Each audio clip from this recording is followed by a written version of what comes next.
Hello and welcome. I'm Suma Katauka and you're watching Gulf Today on News World. Let's take a look at the top headlines of this hour. The Chinese Foreign Ministry has announced that Chinese Foreign Minister Wang Yi will visit the United Arab Emirates, Saudi Arabia and Jordan from today to 16th December. This trip comes as he was invited by all the three Arab nations and has accepted the invitation.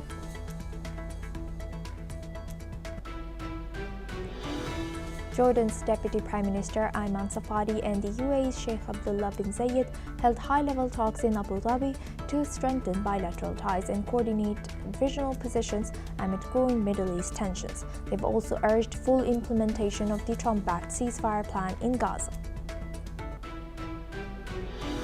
Gaza's 1.5 million displaced Palestinians are facing a new disaster as Storm Byron hits flooding makeshift tents and causing deadly exposure, including the death of an infant amid 2 years of Israel's relentless war and mass displacement. Syrian Foreign Minister Assad Hassan al-Shaibani and Canadian Foreign Minister Anita Anand held a phone call to boost bilateral cooperation with Syria, praising Canada's 14 years of support and confirming an official visit to Ottawa next year. Turkish Foreign Minister Hakan Fidan warned that Israel's repeated assaults and ground incursions in southern Syria violate international law and pose a direct threat to regional stability. He has said that these operations reflect Israel's expansionist intentions. UNESCO has expanded Syria's intangible heritage list to 8 cultural traditions, most recently adding the Arab Bishat on December 10th during its 20th committee meeting in New Delhi. Alongside previous entries, these additions underscore Syria's ongoing efforts to safeguard its living heritage amid national challenges. Venezuelan President Nicolas Maduro has lashed out at the U.S. raid on a Venezuelan oil tanker. The U.S. maintains that the seizure of the tanker took place due to the fact that it was carrying sanctioned oil between Venezuela and Iran. Russian President Vladimir Putin has met with his counterparts at the Central Asia Summit in Turkmenistan, where he has praised the country for its neutral stand in the region. Now for this hour, we start with Arab nations. The United States has reportedly asked Israel to take responsibility for clearing rubble across the Gaza Strip, an operation estimated to cost up to 1 billion shekels, according to a senior Israeli official quoted by Yonhap. Israel has agreed to the request, though the Prime Minister's office is not commenting publicly. The scale of the destruction is immense. The UN Development Programme estimates roughly 68 million tons of debris across Gaza. Qatari Prime Minister Mohammed Abdulrahman al-Thani said this week that Qatar will not pay to rebuild the enclave, arguing his country should not write the check to rebuild what others destroyed. The Ynet report also says U.S. Ambassador to Turkey Tom Barak will meet with Prime Minister Benjamin Netanyahu next week in an effort to convince Israel to accept Turkish troops in Gaza, an idea Israel firmly rejects. Officials say Washington is now emphasizing reconstruction in its discussions, while Netanyahu privately maintains that disarming Hamas will ultimately fall to Israeli forces. Now for this discussion, we welcome Mr. Aaron Lavarco. He's an Israeli journalist, joins us live from Netanya. Thank you very much, Mr. Aaron, for joining us again. Good to see you. Now, looking at all these developments, how do you align, or in your analysis, how do you see how aligned are U.S. and Israel right now? Well, President Trump and the U.S., they are the leader of this so-called peace deal that Donald Trump waged when he was here about 2 months ago. He was the man responsible for bringing our last living captives home.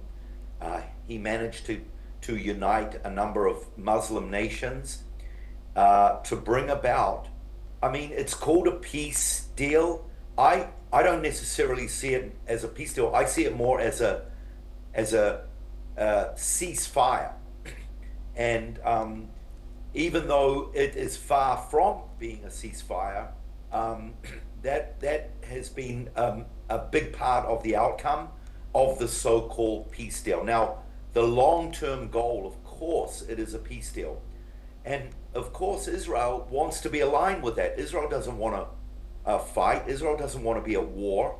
This last 2 years has been very, very costly on lives, on livelihood, on tourism, on trade, on agriculture. The sooner this gets finished, the better. In regard to the rebuilding of the Gaza Strip, which was a big part of Donald Trump's plan, let me say personally, I'm a little surprised that Israel has agreed to pay for at least the cleaning up. As you mentioned, 68 million tons, which I read somewhere it was the equivalent of about 168 Empire State Buildings. That's a mass amount. So for Israel to agree to cleaning that up, they say it's going to take about 7 years. So okay, we'll do it. We've agreed. We'll go ahead.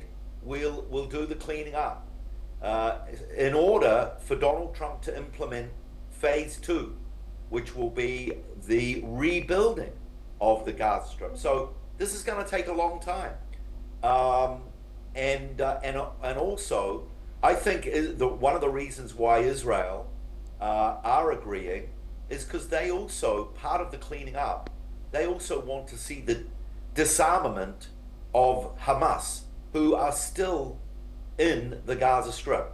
So in general, in answer to your question, how is Israel and America aligning themselves? I think for the most part, we're seeing eye to eye. In every relationship, there's going to be differences. Who is going to be the players? Who are going to actually be occupying the Gaza Strip? Is it going to be Turkey? Is it going to be Qatar? Is it going to be Egypt? Already Israel is not eye to eye with America on that topic, especially when it comes to nations like Turkey. Israel has vehemently disagreed to allowing Turkey to be part of the ground forces inside of Gaza.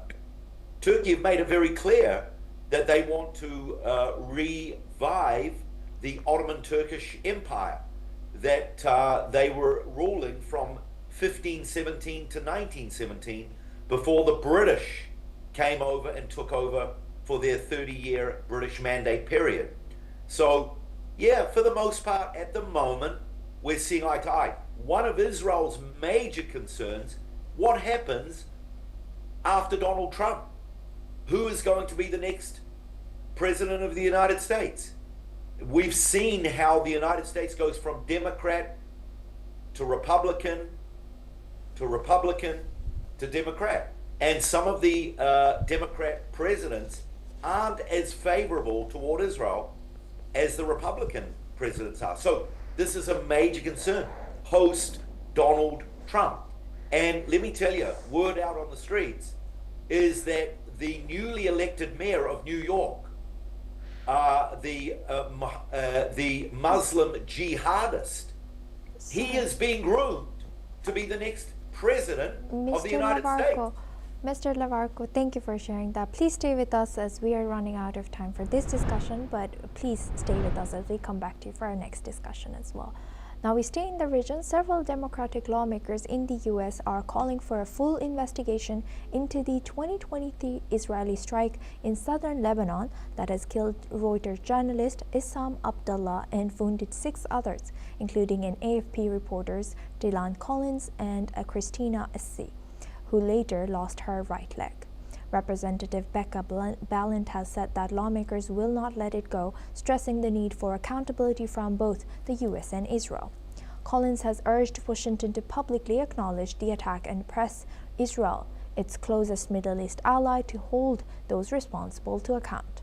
Independent findings determined the journalists were hit by 2 Israeli tank shells fired from inside of Israel. Those conclusions were later supported by investigations from the Committee to Protect Journalists, Human Rights Watch, Amnesty International, and Reporters Without Borders.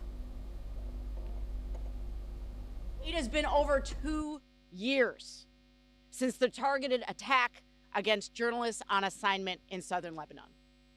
We demand accountability. That's why we're out here. We're not letting it go. It doesn't matter how long they stonewall us, we're not letting it go. I want the U.S. government to acknowledge that this happened publicly. Neither the Biden nor the Trump administrations have ever publicly acknowledged that a U.S. citizen was involved in this or was wounded in this attack. So that would be a start. But I'd also like them to put pressure on their greatest ally in the Middle East, the Israeli government, to bring the perpetrators to account. Now for this discussion, we welcome back Mr. Levarko. He's an Israeli journalist, joins us live from Netanya. Thank you very much, Mr. Levarko, for staying with us. Now, looking at this, as you're also a journalist, you feel their pain and you understand where they're coming from. What's your take on this?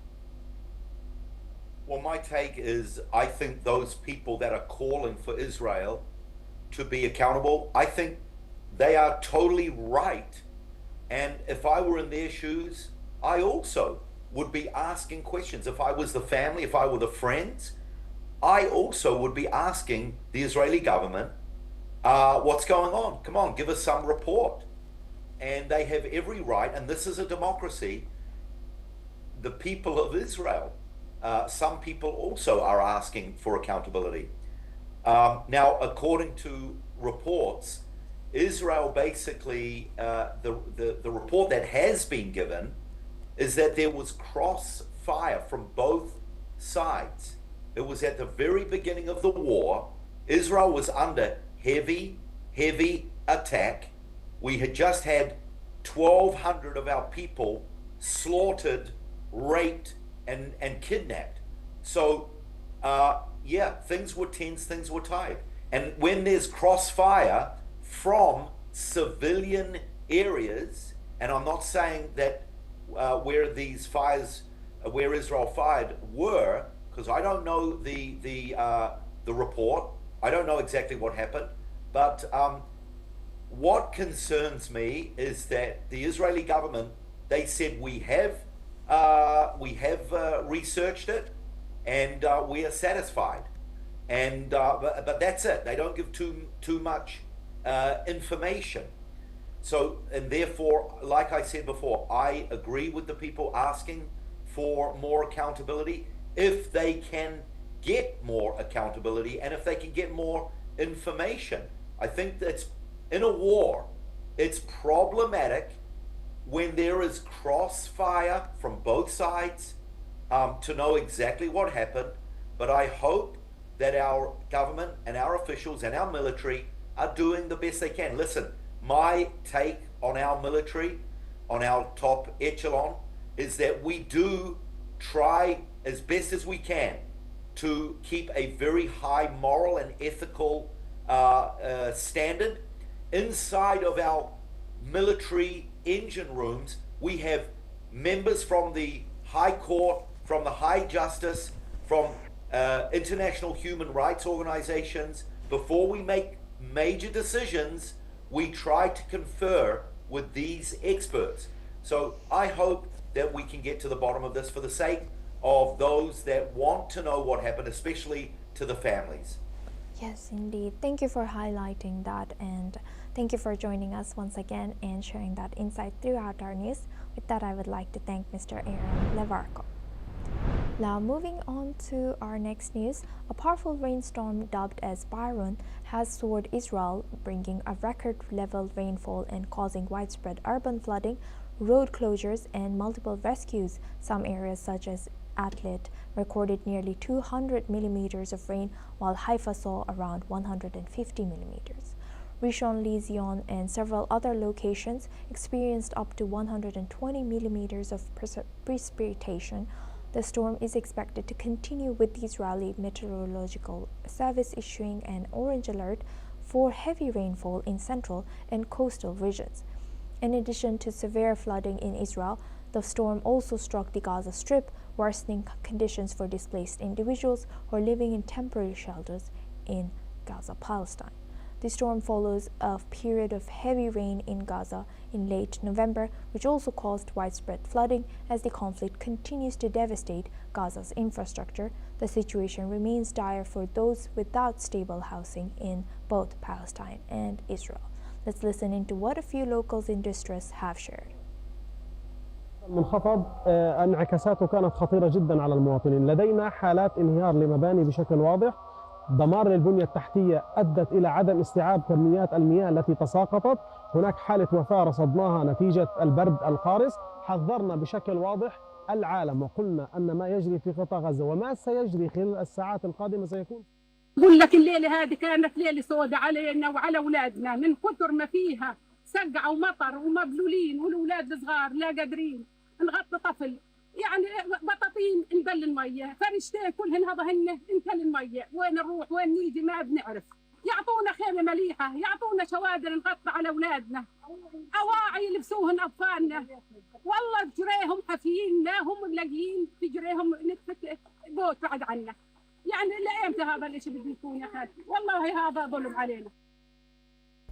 Now we move on to Egypt. According to reports, Prime Minister Benjamin Netanyahu is planning to travel to Cairo to sign a multi-billion-dollar agreement to supply natural gas to Egypt. Netanyahu is expected to meet Egyptian President Abdel al-Sisi during his visit. In recent weeks, some reports have suggested the U.S. is seeking to hold a trilateral summit between U.S. President Donald Trump, Netanyahu, and Sisi during the premier's expected visit to Florida later this month. Netanyahu has visited Egypt twice in the past during the rule of late Egyptian President Hosni Mubarak. His last official state visit was 15 years ago in January of 2011. Other trips were held secretly. Now for this discussion, we welcome retired Major General Dr. Rajan Kochhar. He's an international relations expert and defense expert, joins us live from New Delhi. Thank you very much, Major General and Dr. Rajan Kochhar, for joining us again. Good to see you. Now, what are we to make of, Egypt and Israel's cooperation towards natural gas, and how do you think this will be reshaping their regional energy politics and economic ties with other regional players? Thank you, Siva. It's a very interesting development because Israel is looking for a partner, and Egypt has been a partner for Israel for quite some time, and especially after this conflict is coming to an end, and with the ceasefire, taking place, Israel and the elections also around the corner. So the first important aspect is domestic politics. We have to take that into account because Netanyahu is wanting to seek a diplomatic win. He is trying to show to the world and is trying to show to his country people that he is normalizing relations with Egypt, which are not that strong or were not that strong. But with this energy deal, I think the next step in this partnership will be there.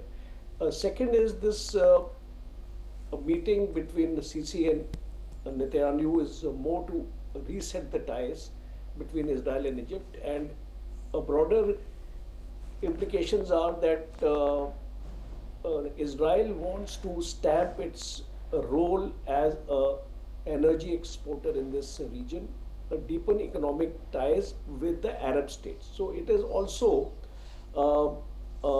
an exercise in establishing a credibility of Israel in this region with the Arab states, and with Egypt getting into the sphere of things.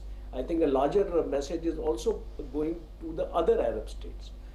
For Egypt also it's extremely important because energy security is a concern for every nation and economic stability. So Egypt is also looking for this kind of security in terms of its energy policy, geopolitics of the region, as well as the security cooperation, because when we talk about peace deal between the Palestinians or the Hamas as well as the Israelis, we are looking at a kind of a international monitoring force which is going to come into the region.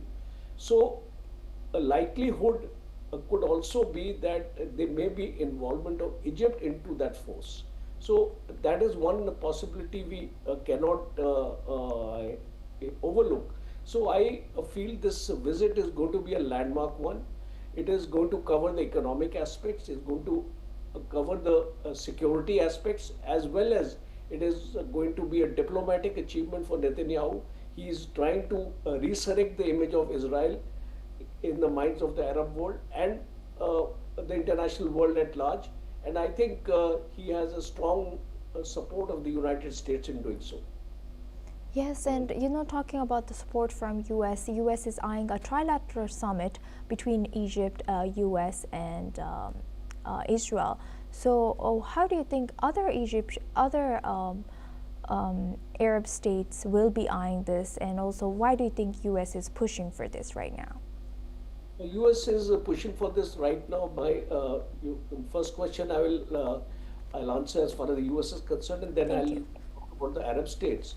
U.S. is pushing for now because it bolsters its effect to carry out this implementation of the peace deal, because Egypt has been one important nation who has participated in this peace deal, and most of these things have been held in Egypt. The meetings have actually taken place in Egypt.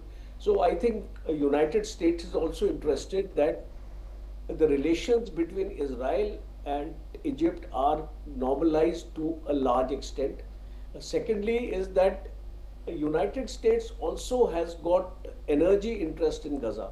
If you look at the Mediterranean Sea, and you will find that there are large a number of mineral and oil resources, gas resources, which have been untapped. So coming to Gaza and being part of the reconstruction process, a part of the peace committee also, which President of United States heads.